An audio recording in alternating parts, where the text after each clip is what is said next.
Alright everyone, after years and years and years and years of the Fourth Amendment being blatantly, obviously, and objectively violated to the point where anyone with half a working brain knew it was a problem, federal courts have finally weighed in on the legality of the NSA's blanket surveillance and said, oh yeah, it's unconstitutional.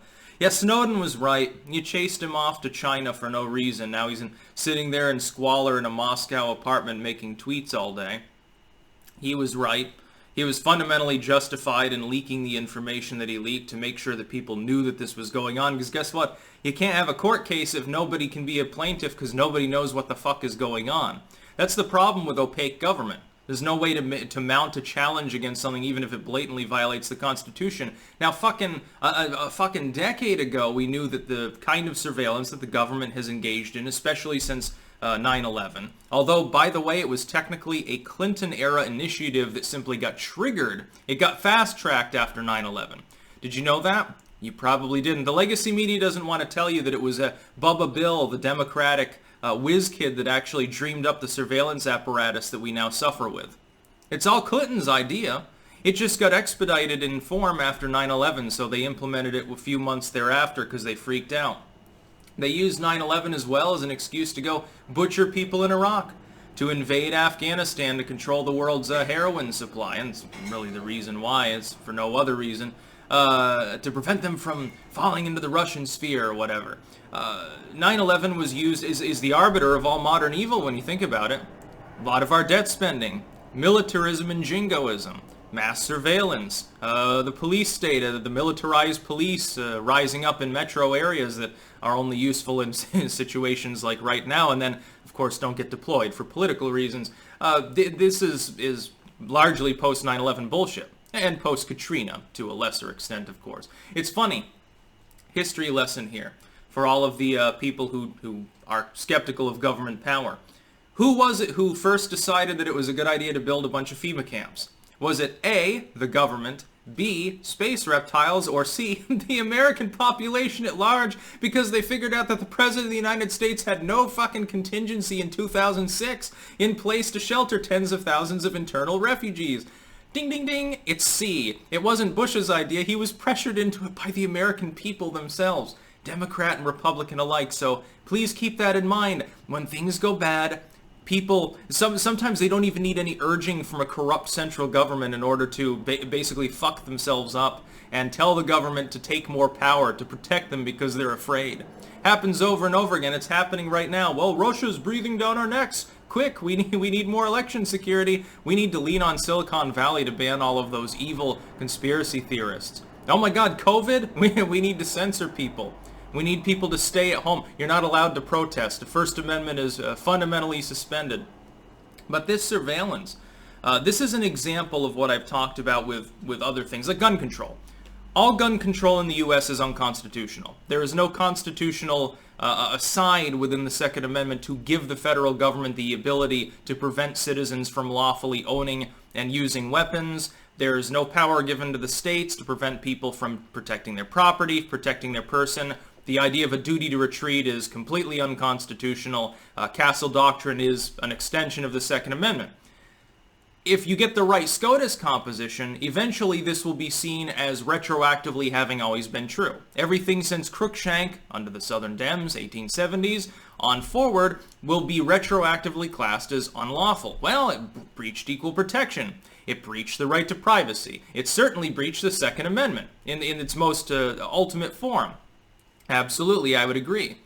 But if you can't get a court to take up a case to make that decision, you don't see it until later. The same is true here. Finally, a federal court has weighed in on this and corroborated what I've said for, again, almost a decade, what many others have said, which is that this program, which was dreamed up under a Democrat, a neoliberal, implemented by a semi-conservative, neocon, Republican, extended and expanded in many ways under Obama and has remained under Trump. 4 administrations go by and finally the courts weigh in and say, well, it was unlawful to begin with. Yeah, they shouldn't have been tapping everybody's phones pertinent to supposedly investigating foreign people. I remember when Snowden leaked, it was a masterful thing. He's a strategic genius. He really should be rehired. I hope that Trump just pardons him and says, okay, you know, if you get any charges, don't worry about it. I'm going to let you go free. I hope if he gets a second term, that's what happens. I want Snowden back in an intel agency, because not only does he understand the Constitution, he's very good at strategy. What did he do? Drip by drip, slow leaks. He let the NSA perjure itself in front of the American people 4 or 5 times. When he first came out with his first release, I think that he knew that their response would be, well, no. This isn't blanket surveillance. This is only surveillance of a phone and metadata, basically. Indirect, it's not even the content of any calls. And it's only if you're talking to a foreign intel asset, because we're trying to spy on them. We're not worried about what you're doing, but it might get swept up, that's all. Then he showed proof thereafter that that was a lie. It was not just people related to foreign targets. It was also more people broadly in general, including people within the U.S. Oh, but it's just metadata. Don't worry, I'm not collecting the content of your calls. Then we found out, Snowden releases again, it was real content. And then they said, well, yeah, but it's just phone records. No, it wasn't. It was also email. It was also everything else under the sun, browsing records and everything. Oh, well, don't worry about it too much, because don't worry, we have FISA authority. Yeah, but that's a rubber stamping non-court, non-legal entity that's been implemented by the government specifically to be a circumvention of the Fourth Amendment. And people, unfortunately, and I predicted that that would happen months before it did, they lost interest. And they didn't really press the government. So what you ended up having, if you remember correctly many years ago, was that you had Rand Paul trying to end the surveillance. And at the time, the second that Ted Cruz jumped aboard, I said, well, the fix is in. They're going to put a Band-Aid on a gaping wound, which is exactly the term I used, what was this, 2014 or 15 or something? Long ago. And Ted Cruz basically ran with it, ended the filibuster, and they said, well, we're going to make sure that that the government's not the one storing the data. We're going to make the telecom companies store it. Well, that doesn't make it less unconstitutional, and of course Ted wanted to come off as this sane, liberty-minded paleocon. He's sort of kind of libertarian, but not really. No, that's Rand.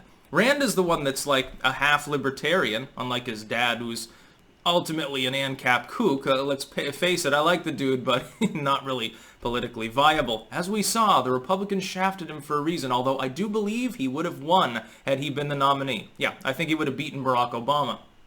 Keep in mind, Ted Cruz is just a neocon. He has a few kind of libertarian leanings. He's a little bit more pro-gun than a standard neocon. He's a little more anti-censorship because he himself has had run-ups with these things. Other than that, he's just a standard Republican dude. He does the Jesus thing. He's even grown the Obi-Wan Kenobi beard now. By the way, he looks better with a beard. He should definitely keep it. He should shave it off to a mustache. It'd be hilarious to see him like that. But, yeah, I mean, Snowden tried to warn us years ago. It was funny because at the time, even a lot of people that are like, they're Trump fans now, at the time they were like, well, he's a traitor. That's why he ran off to China. Dude, you were taken in by the same exact fucking propaganda that they're launching at Trump right now. You know, you got to clean your mind out a little bit once in a while. Why don't you just go and of course I disavow actually doing this, why don't you use intoxicating substances and clean out some of the propaganda and try to stretch forth your mind beyond what you see on CNN? Be a little bit of a different story. Yeah, this is good. This is definitely positive news. It's just the fact that it took so long. The fact that people lost interest. The fact that this isn't major news right now. It should be page 1 everywhere. People would rather talk about this non-issue of Trump calling the Iraq war dumb and pretending that that was a slap in the face of the troops that had to go fight and die. And he calls a war dumb and people try to spin that as him attacking soldiers. That's what they're talking about right now. It's a non-issue. It's a nothing burger. When one hand is performing the trick, it's the other one that's waving around and drawing your attention. It's like stage magician shit. That's what the legacy media is doing. They don't want you to pay attention to this story and know that your rights were fundamentally violated by 4 fucking different administrations, including, by the way, unfortunately, by the Trump administration. Although I highly doubt that they gave him a report on it. I think that they routinely hide shit from him because they want to keep the grift going and they're afraid that he'll actually stop and say, maybe there's something better we could be doing. Maybe we should just drone these foreign targets instead of bothering to spy on them. That would really rustle a lot of jimmies now, wouldn't it? That's about all. Peace out.